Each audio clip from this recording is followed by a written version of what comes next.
তাৰপিছতে বিলটো চাবা বিলটো এইটো মোবাইল নম্বৰ ঠিক আছে এইটো মোবাইল নম্বৰটো চবৰ আগত এইটো চাৰ্চ টু কাষ্টমাৰ নাম্বাৰ এইটো চাৰ্চ কৰবা নম্বৰটো ঠিক আছে নম্বৰটো এইটোৱে মাৰবা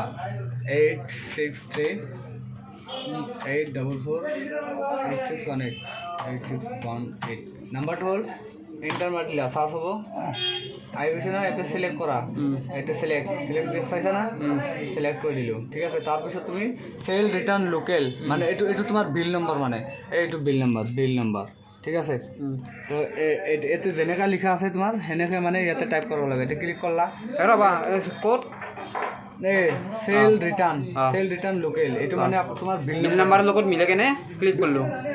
মিলে কেনে মানে আগত এইটো ক্লিক কৰি ল'লা তাৰপিছত এইটো বিল নাম্বাৰটো দিলা ইয়াতে মানে যেনেকৈ তোমাৰ লিখা আছে চেম টু চেম সেনেকাই মানে লিখিব লাগিব ঠিক আছে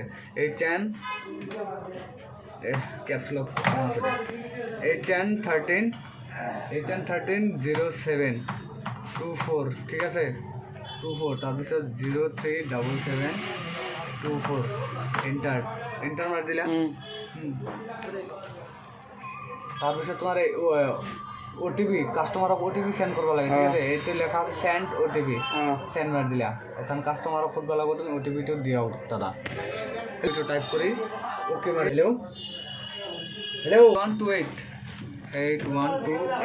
এইটো লিখি দিলা তুমি পাছৱৰ্ডটো OTPটো এতিয়া ওকে মাৰি দিলা ওকে মাৰি দিয়াৰ পিছত তুমি সেই কৰবা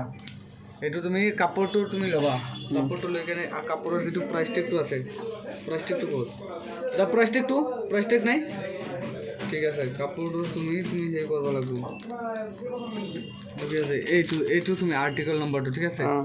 এই আৰ্টিকল নম্বৰটো তুমি সেই ইয়াতে চাবা এটা আছে না নাই এইটো কি আছে 287009 এই 287009 308 টকা ঠিক আছে এইটো তুমি ৰাইট চিন মাৰি দিলা তাৰপিছত এইটো চোৱা ৰিটাৰ্ণ আইটেম এইটো তুমি ৰিটাৰ্ণ আইটেমত ক্লিক কৰি দিলা ঠিক আছে তাৰপিছত এই প্ৰডাক্ট কমেণ্ট মানে কিহৰ কাৰণে এক্সচেঞ্জ কৰি আছে এইটো কি প্ৰব্লেমটো কি তুমি কাষ্টমাৰক সুধিব পাৰা এইটো কিহৰ কাৰণে যেনেকৈ মই সুধোঁ কিহৰ কাৰণে এক্সচেঞ্জ কৰি আছে আপুনি কিহৰ কাৰণে এক্সচেঞ্জ কৰি আছে এইটো ডাঙৰ ল'ব লাগে অলপ ডাঙৰ ল'ব লাগে সেই মানে চাইজ ইছ্যু হ'ল তেনেহ'লে তুমি প্ৰডাক্ট কমেণ্টত তুমি সেই কৰবা তুমি চাইজ ইছ্যু লিখিবা SIZE চাইজ